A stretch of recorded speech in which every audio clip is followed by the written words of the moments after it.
Oye País, buenas noches, Oye País, yo soy Rudy González, gracias por su compañía en esta hora, como cada noche, aquí por Color Visión. Juntos analizamos los hechos noticiosos del país y del resto del mundo.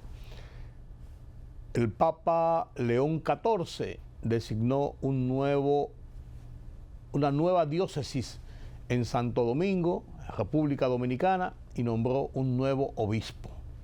El año escolar arrancó este lunes y ya hay presiones de la ADP, paros y protestas en San Francisco de Macorís, en Neiva, en varios puntos, Incluso hay lugares donde dicen que no van a comenzar las clases.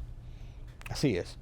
El tema de la salud mental ha sido tomado muy en serio por el gobierno y ya se está estructurando un programa, un plan para iniciar un proyecto, un programa en ese sentido. Las muertes de niños en los últimos días a manos de sus propios progenitores, sus familiares, ha disparado las alarmas. ¿Qué hacer con los limpiavidrios? Que están en las esquinas. Varias ocasiones se ha hablado de ellos. Ahora parece que la cosa va en serio. ¿Será así? Ya veremos. El Código Laboral vuelve a discusión en el Senado. Está siendo discutido y ya se celebraron las primeras reuniones en ese sentido. Y en el seno del Consulado de los Estados Unidos se anuncia ya, o está aquí, asume posición, un nuevo cónsul general y da un mensaje de cómo es el procedimiento y lo que está ocurriendo en República Dominicana con los temas de visado. En Gaza, la situación sigue tensa y Donald Trump está tratando de meter la mano para ver cómo salva esta crisis que se está registrando allí. Carlos Cuello analiza con nosotros la economía en la segunda parte de esta emisión de Oye País. Mi columna de esta semana la dedico precisamente al inicio del año escolar y algunas particularidades. Esto y mucho más después de la pausa.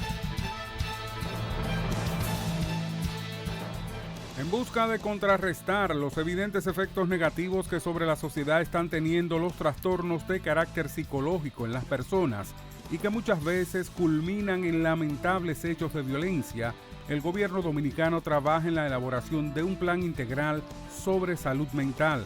Así lo informó el ministro de Salud Pública, Víctor Atala.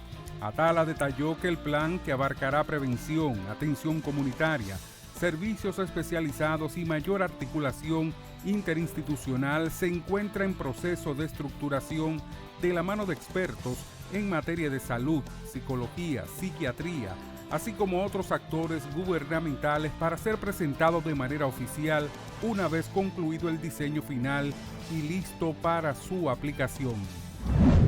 Según los datos de la encuesta nacional continua de fuerza de trabajo realizada por el Banco Central de República Dominicana, el desempeño reciente en el mercado laboral sigue mostrando un comportamiento positivo en los indicadores de ocupación, desocupación e informalidad.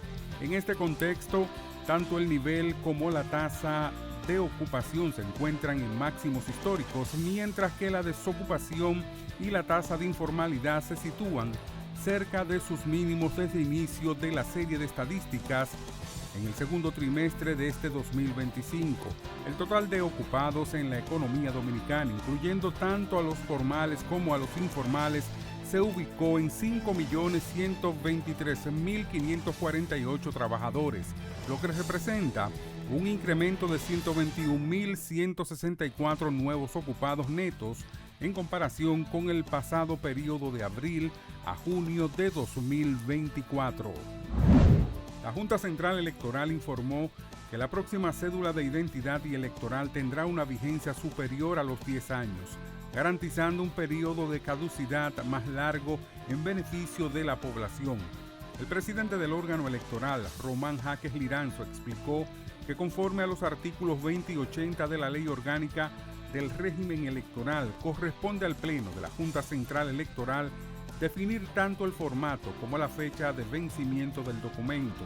La nueva cédula no tendrá un plazo de 10 años, será mucho mayor en beneficio de la población, afirmó el presidente del organismo.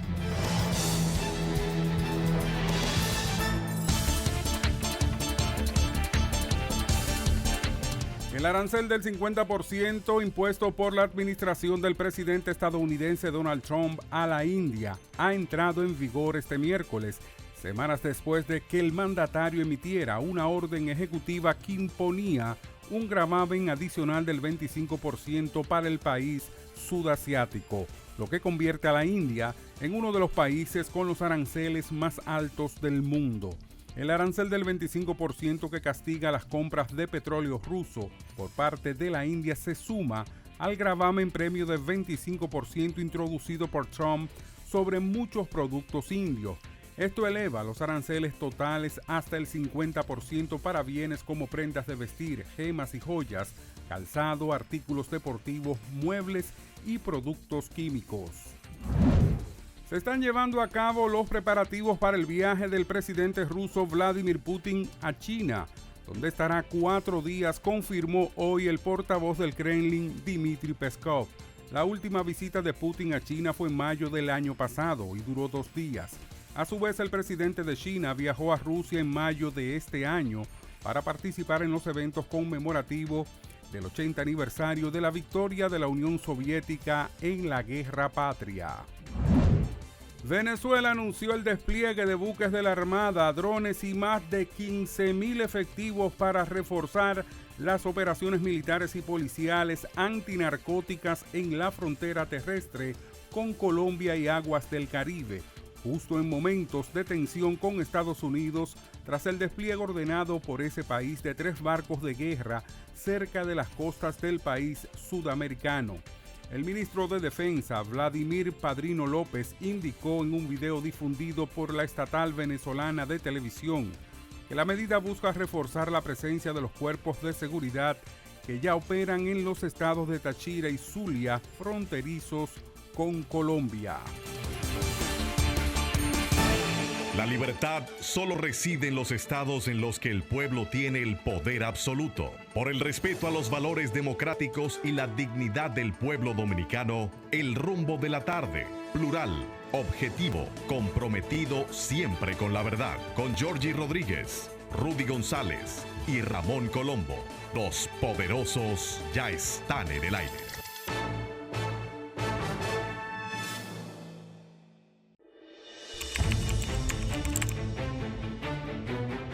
Periodismo de investigación, columnas, opinión, análisis, reportajes de fondo.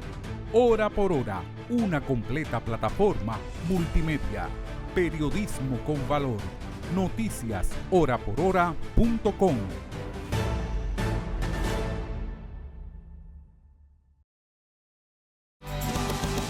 El Papa León XIV ha puesto la vista hacia República Dominicana en el reordenamiento de temas de la Iglesia Católica. Una Iglesia Católica que está adoleciendo en los últimos tiempos de una falta de liderazgo tremenda, terrible. Una Iglesia Católica que ha bajado sus revoluciones en cuanto a ser un ente de discusión, de presión, de armonización, un ente de equilibrio en el devenir político, económico, social de República Dominicana por muchos años. La salida de Nicolás de Jesús López Rodríguez hace unos años de acción debido a sus condiciones de salud y a su renuncia a el arzobispado de Santo Domingo, no así a su cardenalato, sigue siendo el cardenal de República Dominicana. Ese es un rango vitalicio que no se pierde.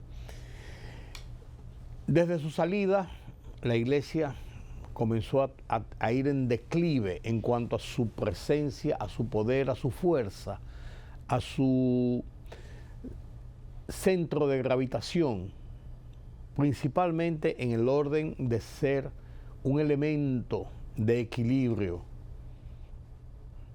Cuando estaba también Agripino Núñez, cuando estaba vivo, era el concertador por excelencia en la vida política, social, económica de República Dominicana. Esto se ha ido perdiendo, como vuelvo y digo, y varios obispos que se han retirado por razones de edad, por razones de salud, por razones de muerte incluso, ha ido dejando ese vacío que no ha podido ser llenado. Hay buenos obispos, hay buenos sacerdotes, pero no hay el liderazgo. Quizás ese último intento de liderazgo lo trató de imponer el padre Masalle, Víctor Masalle. Pero controversias en lo interno de la iglesia, lógicamente, lo sacaron de circulación y ahora está en un año sabático. Intentó irse del país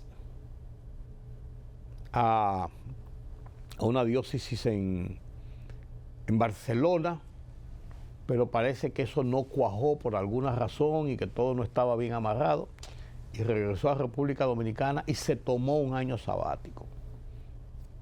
Vaya usted a ver cómo anda la iglesia. Pues el Papa León XIV abrió la diócesis Stella Maris, una nueva diócesis en República Dominicana, y nombró en ella, esa diócesis va a cubrir Santo Domingo Este, parte de Santo Domingo Este, Guerra y Boca Chica, que son dos zonas de alta incidencia, de mucha gente, donde vive mucha gente, donde hay muchos feligreses, y que por las distancias en lo que es el Gran Santo Domingo se ha visto, yo no diría descuidado, pero sí con falencias. Esta nueva diócesis ha sido puesta en manos nada más y nada menos que del padre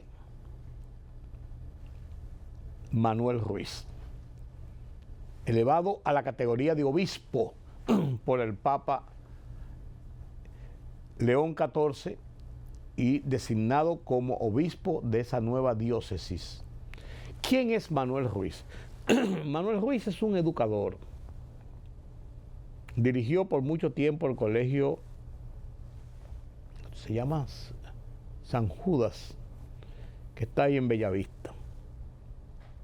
Pero sobre todo es un hombre de la extrema confianza, mano derecha, edecán, por así decirlo, de Nicolás de Jesús López Rodríguez, nuestro cardenal, quien está en retiro en una casa del obispado, del arzobispado, una casa ahí mismo en Bellavista precisamente, y donde pasa sus días, está convaleciente, sufrió recientemente otra caída y fracturas en la cadera, y ha tenido algunos problemas, además de que tiene algunos problemas también ya de Alzheimer.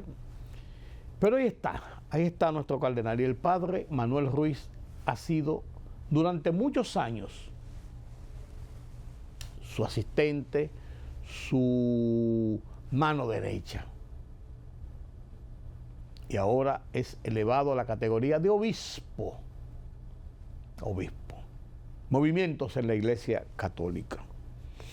Se tratará de conseguir, de buscar, de lograr un relanzamiento y buscando un nuevo liderazgo de la iglesia, porque el arzobispo de Santo Domingo, que es pareciera ser el principal, porque es la principal diócesis, el arzobispo de Santo Domingo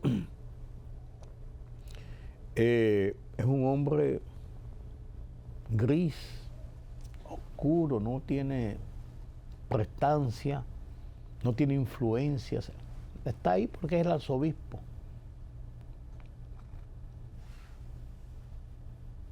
Pero necesita la iglesia un nuevo liderazgo. Ya veremos, ya veremos. Miren,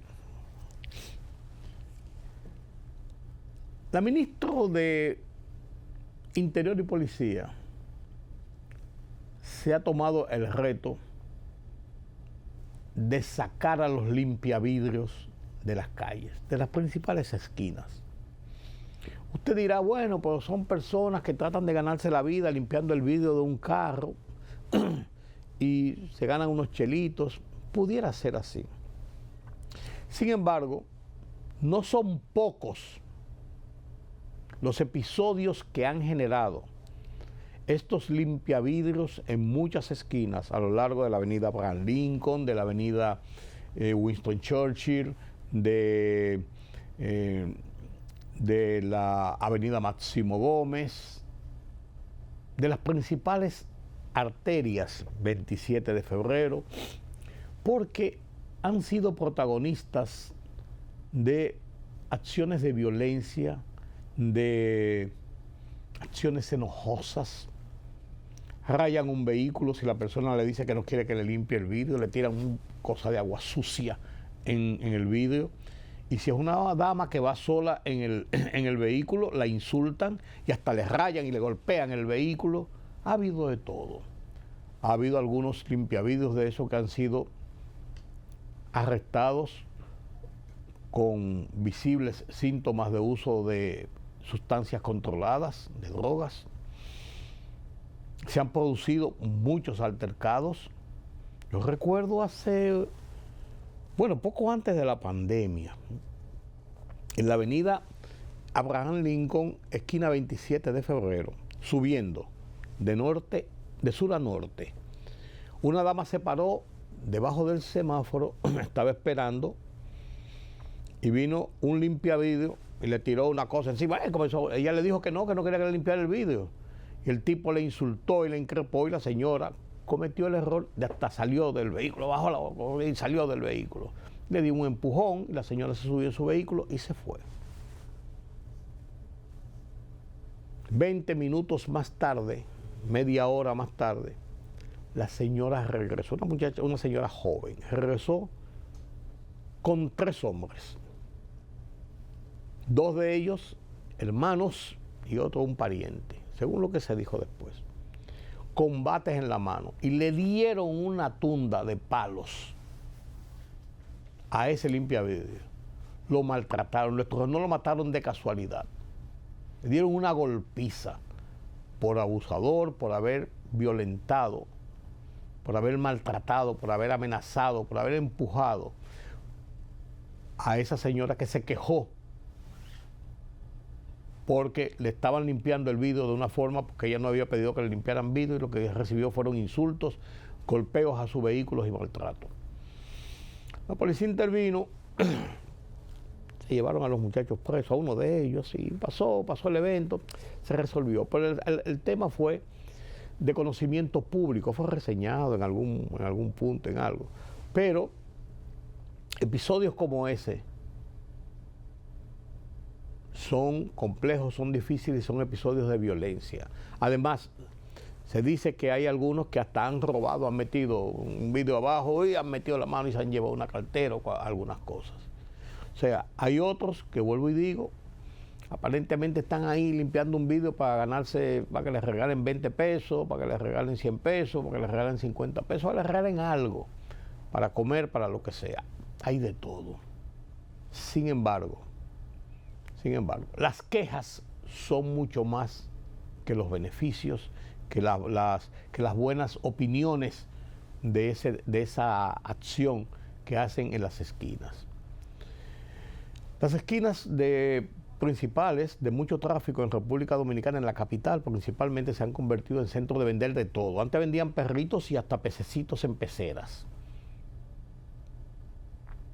Tarjetas de teléfono, de prepago, aguacates, frutas, chichiguas en épocas del verano o de Semana Santa, banderas para los días cercanos a las fiestas patrias, útiles escolares, mapas y cosas y para los niños hacer tareas. Venden de todo. Pero están zigzagueando, metiéndose entre los vehículos, son causa muchas veces de accidentes de retraso en el arranque de los vehículos. Alguna gente compra un cable telefónico, que un enchufe, una cosa, que un audífono. Ahí venden de todo en las esquinas. Eso ha ido mermando. Sin embargo, el tema de los limpiavidrios sobrepasó esa mala práctica de vender en las esquinas y en las vías públicas. La ministra de Interior dijo que eso se va a acabar. Para eso nada más hay que poner la policía. Simplemente, y no se permite. Usted no puede estar aquí, no puede estar aquí, se va. Tan sencillo como eso. Ahí no hay que tirar bombas lacrimógenas, ahí no hay que usar armas de fuego, ahí no hay que dar palos, ahí no hay que hacer nada. Usted no está ahí, no puede estar ahí, se va. Si no se va, le ponen las esposas y se lo llevan detenido a un cuartel. De eso se trata, señores. Y eso hay que ponerle coto. En ocasiones se ha convertido en un mercado las esquinas, en otras ocasiones un centro de violencia y de insultos y de malas prácticas incluso para los que van transitando por esas avenidas. Eso es una realidad. En los últimos días se han producido algunos problemas, algunas acciones en que han fallecido niños. Una señora que envenenó a sus 3 hijos y después se envenenó ella. 3 hijos de 11, 9 y 7 años. Un padre que ahorcó al niño de 1 año y 8 meses. Otro hombre que con un clavo le dio qué sé yo cuántas decenas de punzadas a un niño de 8 meses de edad, de 11 meses de edad, de nacido. Salvajismo. Y esto ha disparado, ¿qué está pasando? Y ha disparado nueva vez la alarma de la necesidad de enfrentar el problema de salud mental en República Dominicana. Este martes, según las informaciones, hubo una reunión en el Palacio Nacional, las autoridades de salud, el presidente, el gabinete de salud, para analizar este tema y estructurar una suerte de programa, de plan de acción para tratar de ayudar a reducir el tema de la salud mental. ¿Cuál es uno de los problemas que hay con la salud mental? Ir a un psiquiatra, ir a un psicólogo es altamente costoso. Generalmente no están en los seguros, en ninguno.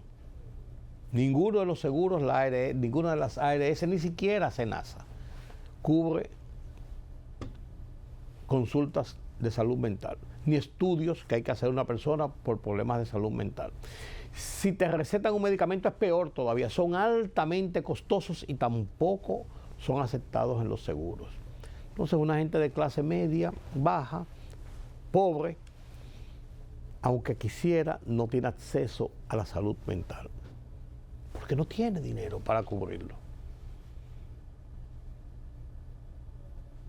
Este es uno de los problemas que hay que solucionar para ayudar a que la gente pueda recibir el apoyo, la gente que tiene algunos problemas pueda recibir el apoyo, las orientaciones, los consejos, los tratamientos para tratar de paliar esa situación. El gobierno, como se dice, parece que se ha puesto para eso. Y ojalá, porque este es un tema que en los últimos meses, en los últimos tiempos en República Dominicana hemos visto muchas acciones relacionadas con perturbaciones, disturbios mentales de personas que no tienen un control sobre sí mismos. Y generalmente se disparan esas alarmas cuando hay casos de escándalo, con muertes, con situaciones que trastocan el ánimo público. Qué bueno que, como digo, el gobierno se ha puesto para eso. Estados Unidos ha anunciado que en los últimos 4 meses ha incautado unas 34 toneladas de drogas en la región del Caribe y en el Pacífico, o sea, de aquel lado de América Central, de Sudamérica, de América del Norte, principalmente México. 34 toneladas de droga, es mucha droga. Es mucha droga, como usted quiera medirla, es mucha droga.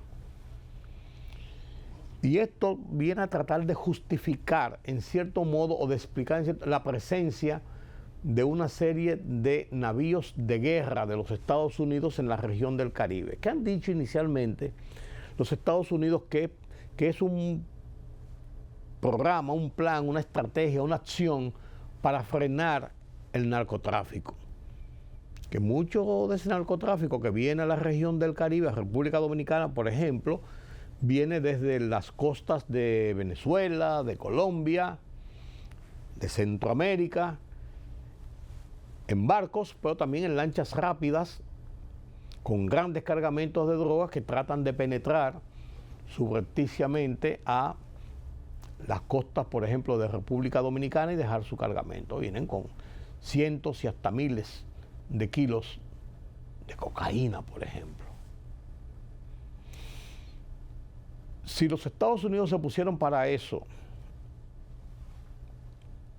en la intercepción de esa droga que cruza por el Caribe para esta parte, bien para nosotros, porque esto nos ayuda a reducir, a bajar ese bombardeo de drogas que hemos estado sufriendo en los últimos tiempos aquí en República Dominicana, para ser después transbordada y llevada al mercado norteamericano precisamente y al mercado europeo, los dos mercados de mayor consumo de droga,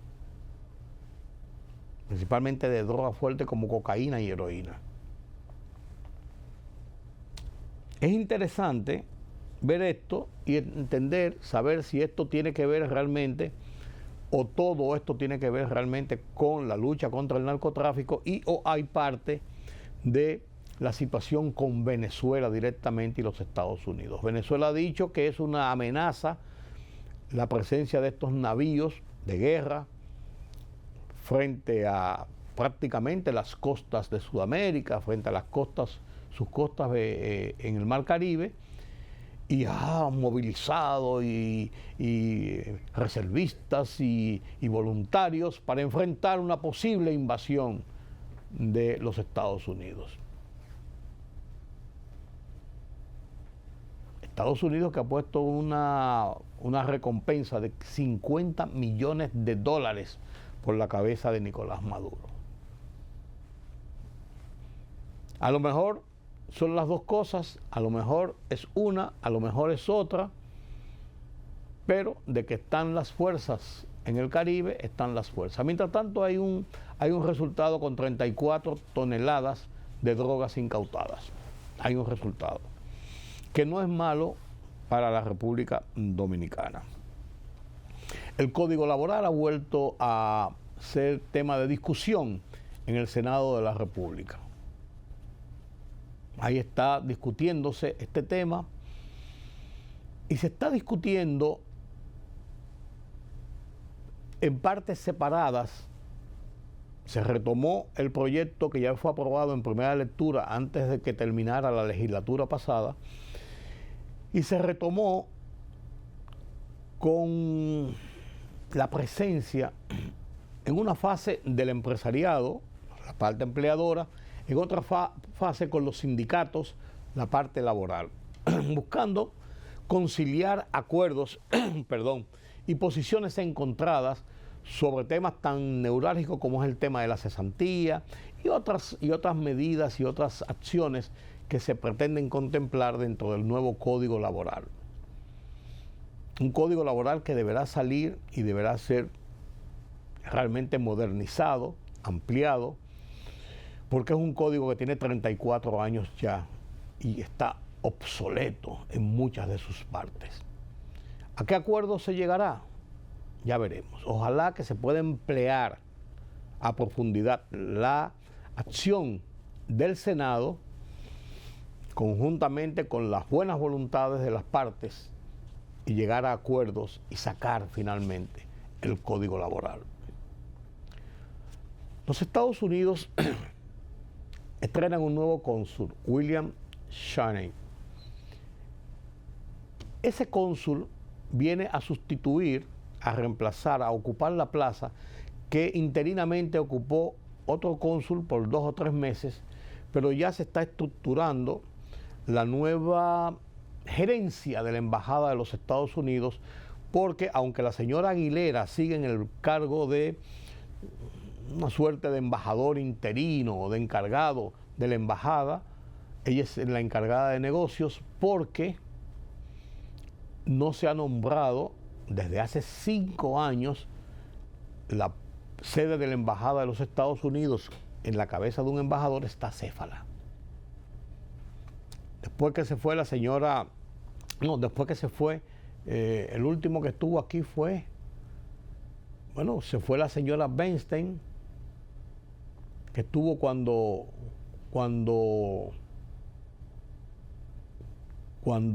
Trump precisamente, y después no hemos tenido embajador, no hemos tenido encargados de negocios. Sí, encargados de negocios. Ya se designó, el presidente Donald Trump designó una embajadora para la República Dominicana, la señora Lex Campos. Pasó por el hearing del Senado y se está a la espera de su designación, finalmente de su aceptación por el Senado para venir a ocupar el puesto. Entre tanto, se va reorganizando la embajada. El cónsul William Shaney había estado en República Dominicana en 1997 como vicecónsul. En su presentación, la embajada hizo un pequeño video donde él plantea sus credenciales y da una serie de consejos sobre esta temática, ahora con algunas modalidades para la obtención de visado y para las relaciones del público con la embajada. Lo comparto con ustedes a continuación. Hola a todos, soy William Swaney y estoy de vuelta en la hermosa República Dominicana sirviendo al gobierno de los Estados Unidos como cónsul general. Puede que algunos me recuerden de años pasados sirviendo en esta misma embajada.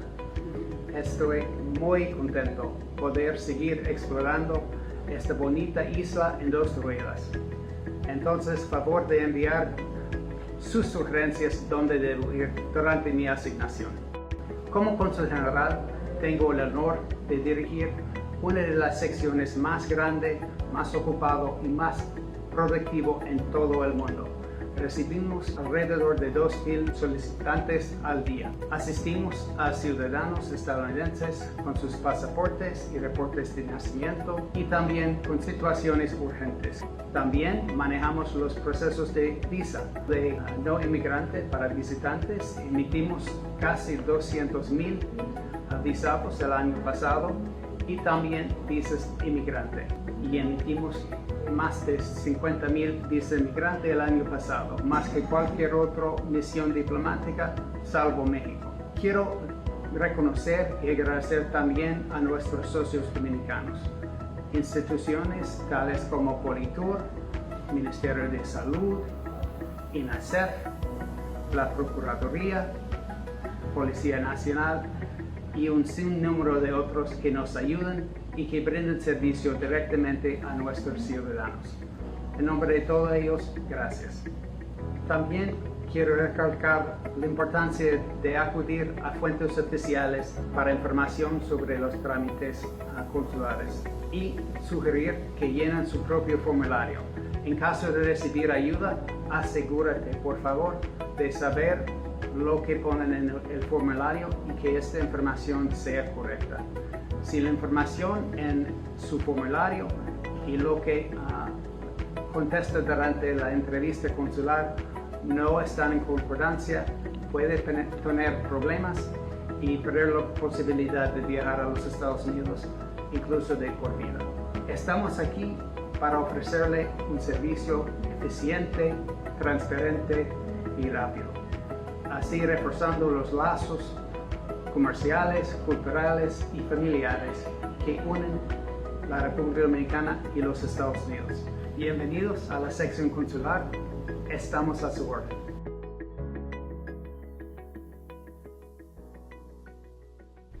En mi columna de esta semana hablo del tema del año escolar.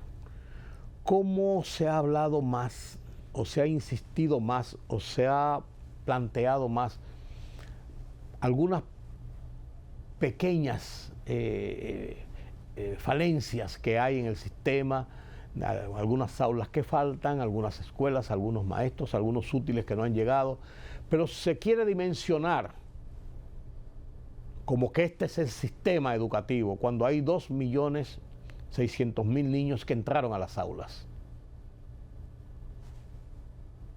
Eso es algo. En mi columna de esta semana, en el Listín Diario, analizo la situación desde mi óptica. Esta es mi columna que comparto con ustedes a continuación.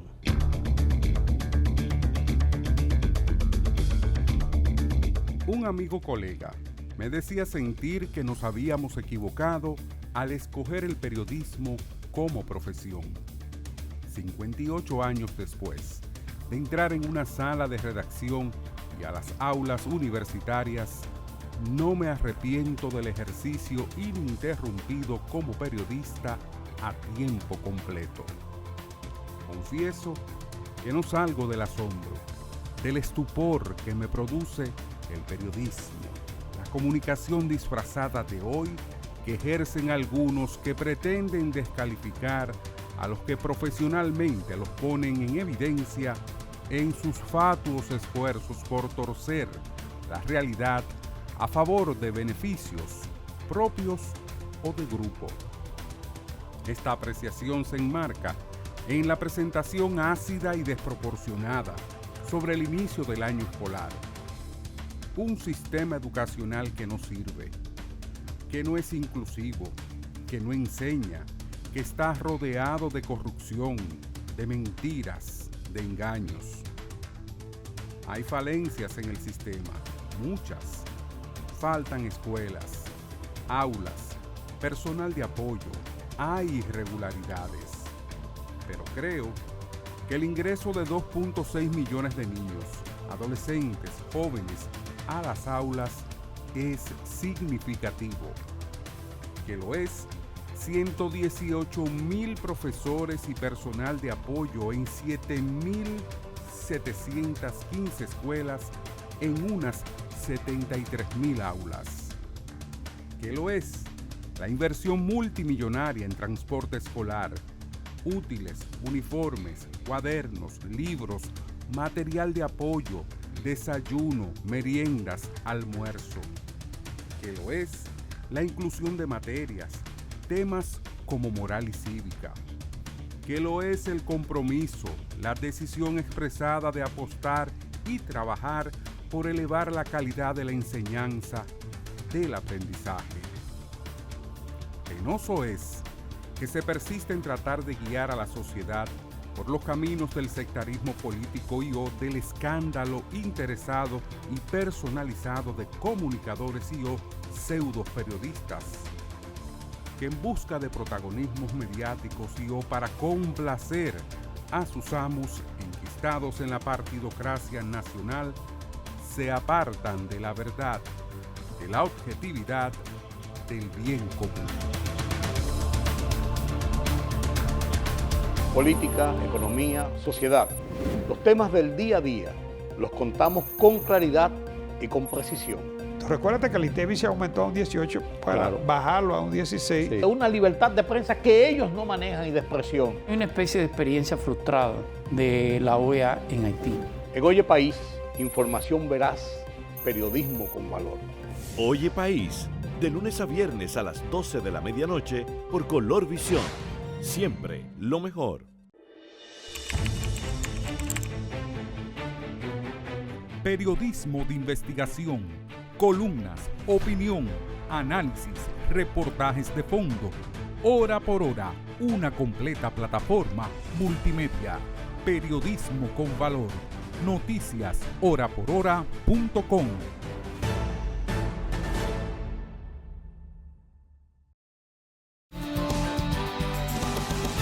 Gracias por continuar con nosotros aquí en Oye País. La economía, eje central del movimiento, del desarrollo del país. Y en estos momentos el Congreso ha vuelto a retomar el tema de el Código Laboral. Y es un tema interesante, es un tema importante porque el país está en franca vía de recuperación y de su desarrollo. De recuperación después de la pandemia, donde todo se fue a negro, como se dice, y se partió prácticamente de cero. O sea, comenzar a remontar lo que había antes. Y ya se ha ido recuperando casi en su totalidad lo que fueron los empleos que había previo a la pandemia, porque no solamente porque la fuerza laboral no ha vuelto, sino porque hay unas nuevas modalidades en la forma de trabajo en República Dominicana. Y vemos cómo en las informaciones que nos dan las autoridades y nos da el Banco Central, por ejemplo, se va recuperando ese empleo. Y mes por mes, año por año, semestre por semestre, vemos cómo vamos en ascenso en la ocupación laboral. Tema con el que iniciamos nuestro conversatorio de esta noche con Carlos Cuello y la economía nacional. Buenas noches, Carlos. Buenas noches, don Rudy. Ya se nos está yendo el mes de agosto. Se fue, sí. De la última semana. Sí, increíble. Ya vamos a entrar al noveno mes del año. Noveno mes del año. Y efectivamente el Banco Central acaba de entregar el último reporte de su encuesta nacional continua de fuerza de trabajo, su encuesta para medir la situación del mercado laboral. Obviamente son mediciones basadas en encuestas, o sea, las estadísticas laborales se pueden obtener por la vía de un censo, registro, pero la persona no es dada a registrarse para esperar que la llamen cuando está desempleada. Y los reportes de las empresas llegan tardíos, o sea que lo que aplica en este caso es una encuesta laboral, se usa en casi todo el mundo. Y de acuerdo con esa encuesta que trimestral, cuando se publican los resultados, el mercado laboral registró un aumento interanual, o sea, de la encuesta aplicada para esta misma fecha, pero en el año 2024, sí, o sea, interanual. Un año que no es calendario, pero un año de... Exacto. De 121.164 ocupados netos formales. Nuevos. Formales. De abril-junio 2025 con relación al año pasado, como decía. 164.598 formales y se redujo en 43.434 los trabajadores, la cantidad de trabajadores informales. O sea que han pasado, se puede decir que han pasado a la formalidad. Exacto, exacto. La tasa de informalidad se ubicó en 54%, dice el Banco Central, con una reducción de 2.2 puntos porcentuales. La tasa de desocupación, o sea, la tasa de desempleo, 5%. Se ha movido entre 4.8, 4.9, 5, pero recordemos que la pandemia llegó a un 8 el año 2021, o sea que... No, y hay que pensar que cada día acceden se más integra más gente a la fuerza laboral, claro. Sí. Claro, y forman parte de las estadísticas de la gente que está buscando empleo. Para que la tasa baje, tiene que crear más empleo que lo que se integran a la fuerza laboral. Lógico. Necesariamente. Lógico, de lo contrario, si crea lo mismo, se quedaría estática, ¿no? El 86.000 de los empleados adicionales fueron desempeñados por personas con estudio universitario. O sea, fíjate que la persona que estudia sigue teniendo más oportunidades, ¿no? Claro, claro. Y hace una calidad mayor del trabajo. Claro, claro. La tasa de ocupación, que no es más que la población, los empleados como parte de la proporción de la población adulta, es 62.8. Y la relación entre la población económicamente activa y la población adulta es 66.1%. O sea, en el caso de los empleados, con respecto a la población adulta, ese 62.8% es el que está, digamos que, manteniendo al resto de la población. Claro, hay niños, hay discapacitados. Estamos hablando de fuerza laboral de mayores de 18 años, ¿verdad? No, 15. De 15. En el caso nuestro, de mayores de 15, esa es la población ya adulta. Apta para el trabajo. Para el trabajo. Sí. No es adulta, pero es apta para el trabajo, ¿no? Forma parte de la fuerza laboral. Hay excluidos, por supuesto, los niños, los presos, los discapacitados, todo eso son excluidos. Son adultos, pero no claro, forman parte de la fuerza laboral. Incluso hasta mucha gente que está dentro del empadronamiento nacional y no vive en el país. Mira, esta es la tasa de desempleo abierta.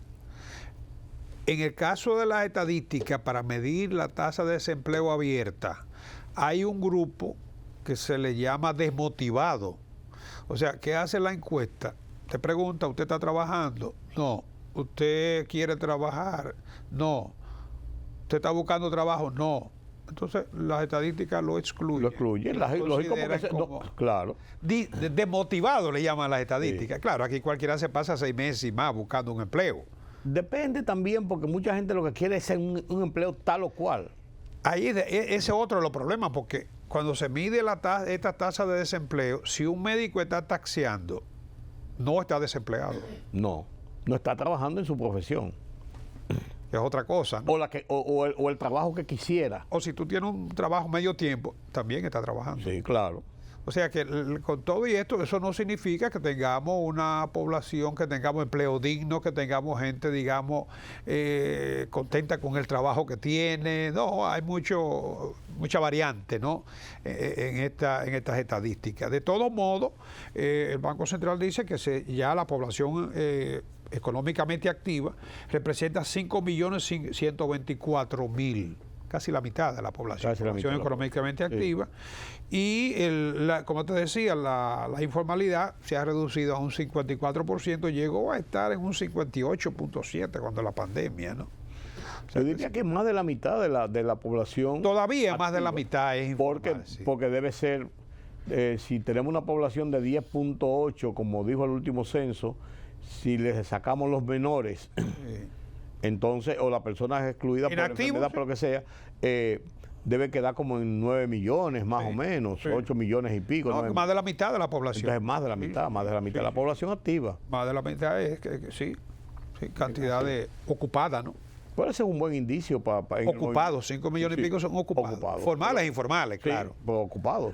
Yo creo que la razón por la que no ha bajado más la tasa de informalidad después de la pandemia es porque la pandemia trajo cambios en lo que son los tipos de trabajo, que mucha gente no le interesa volver al trabajo formal con un patrón. Y más con la tecnología. Por eso.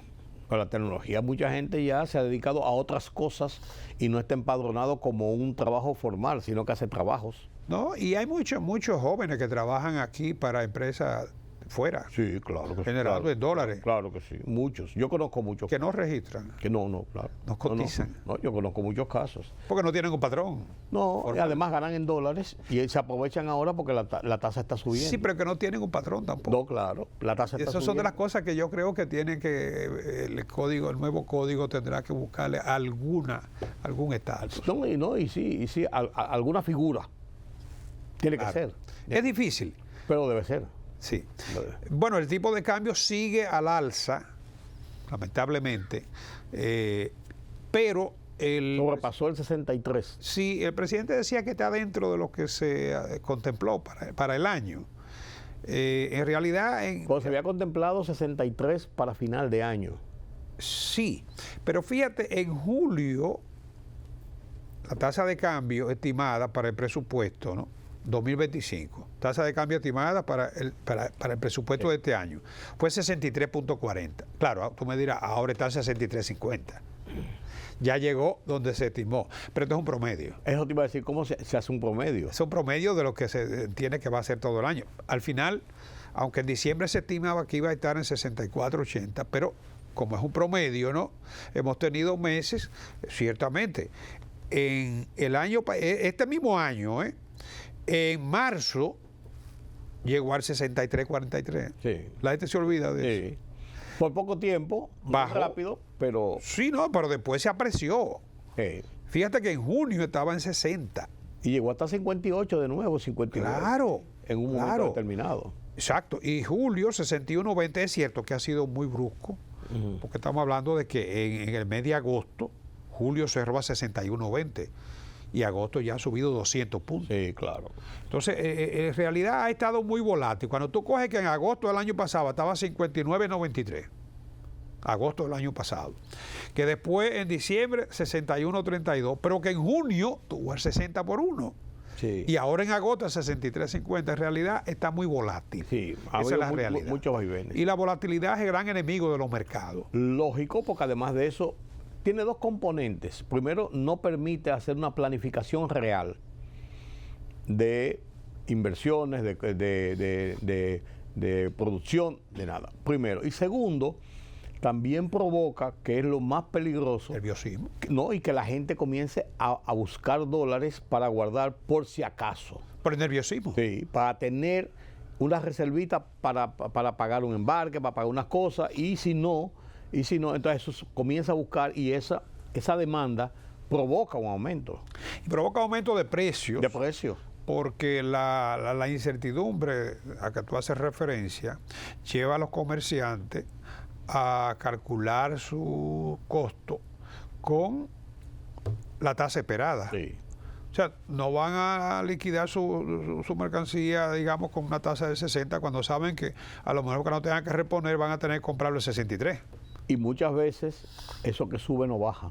No. Cuando llega a la realidad. No, es lo que te digo, o sea, el nerviosismo es un gran enemigo de los mercados. Definitivamente. Porque se pierde la confianza y entonces ya los precios comienzan a desplazarse generalmente al alza, porque Sí. como hay un factor de riesgo, en una situación de riesgo lo que tú buscas es protección.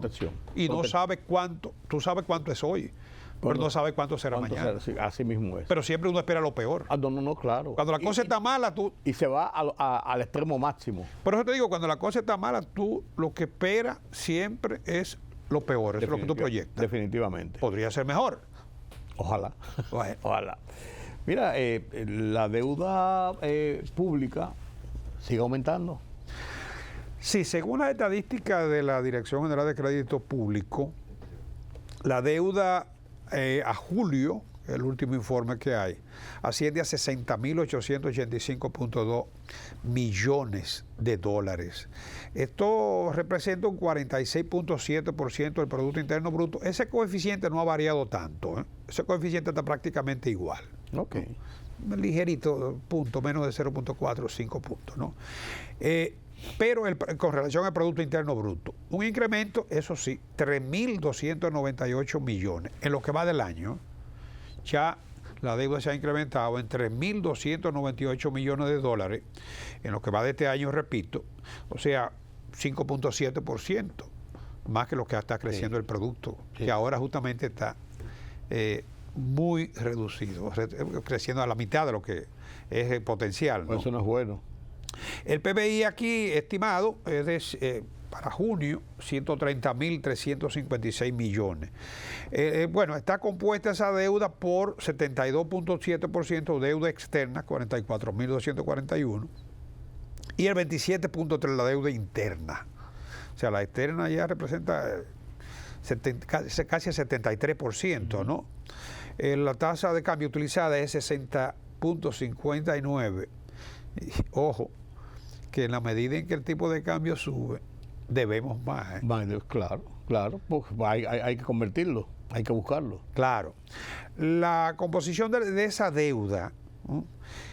Un 33.9% y un 12.8% con relación al PIB de la externa y la interna, ¿no? Para el 46.7%. Los bonos representan 33.887.4, que equivale al 76.61% de la deuda externa. La deuda externa está en más de un 70% en bonos, 76.61. Eso también bonos preocupa. En bancos y manos privadas. Sí, porque es una deuda más cara. Sí. Y es una deuda, claro, ¿por qué ese ha sido el camino seguido? Porque no hay condicionalidad. Porque tú colocas los bonos hoy, mañana, y tú lo puedes gastar en lo que tú quieras. Sí. Entonces, no así con la deuda bilateral o multilateral. No, porque tiene puntos específicos. ¿A qué va destinada? Claro. Entonces, el total de la deuda interna es de 2.184 millones. Esa es la deuda, perdón, deuda interna, no, deuda intragubernamental. Eso es lo del gobierno con el Banco Central. Se supone que tú no puedes deberte a ti mismo, ¿no? Pero bueno, hay que reportarla, ¿no? La deuda consolidada, incluyendo la del Banco Central, son 74.894, o sea que la del Banco Central son 16.173. Eso es lo que se refiere a la deuda global, ¿no? Y esta representa del Producto Interno Bruto alrededor de un 60%. Este es mucho más, pesa mucho más todavía. Y se ha hablado de que el gobierno debería integrar toda esa deuda, ¿no? Porque en definitiva es deuda pública. Deuda pública. Porque sí, se ha debería ser un consolidado. El gobierno se ha comprometido a entregarle al Banco Central los recursos, pero ha sido muy tímido en eso. Se le han entregado últimamente, por lo menos los recursos que cubren los intereses que pague el Banco Central, para evitar que el Banco Central tenga que hacer emisiones para pagar su deuda. Y entonces ya esa deuda por lo menos frisarla. Pero eso debería ser parte de todo un proceso, un conjunto de lo que está pendiente, que es la reforma fiscal, ¿no? Sí. Como repito aquí los riesgos de esa deuda, el tipo de deuda, que es una deuda en los mercados financieros, a intereses altos. Muy altos. Y el otro es lo que tú y yo hablábamos ahora, el tipo de cambio, que eso también afecta. Y bueno, el otro indicador aquí es la proporción que requiere el pago de los intereses de esa deuda. Sí, de lo que es el presupuesto. De los ingresos, que ya vamos picando para el 30%. Sí. Y en la medida en que tú tienes que destinar más recursos del presupuesto para pagar los intereses de la deuda, y serán mayores si la deuda sigue subiendo, ¿cómo va? Inversión de capital. Que te queda menos margen para los gastos locales, corrientes o de capitales. En este caso, el de capital ha sido el más relegado, ¿no? Sí, inversiones. Claro. Todo tipo de inversiones. Claro. Y eso no es bueno. No, eso se puede mantener, se puede sostener en el corto plazo, pero en el mediano o largo plazo eso es insostenible. No, incluso que eso es una motivación de motorización de la misma economía y del comercio. Claro. Y hace más riesgosa la economía. Claro, como una persona, no en que tú aumentas tu nivel de endeudamiento, tú tienes un mayor riesgo, mayor apalancamiento, mayor riesgo. Claro, así mismo es. Así mismo es. Don Carlos, nos vemos el mes que viene. El mes que viene. El mes que viene nos vemos. Si Dios quiere. Ay, Dios mío, ya. En el 9º mes. Así es. Septiembre. Gracias a ustedes por haberme acompañado en este conversatorio con Carlos Cuello. Como siempre analizamos la economía, vemos el panorama del país y hacemos incluso algunas proyecciones viendo cómo va el comportamiento. Gracias de nuevo, nos vemos mañana nueva vez aquí en Color Visión. Yo soy Rudy González, pasen un feliz resto de la noche.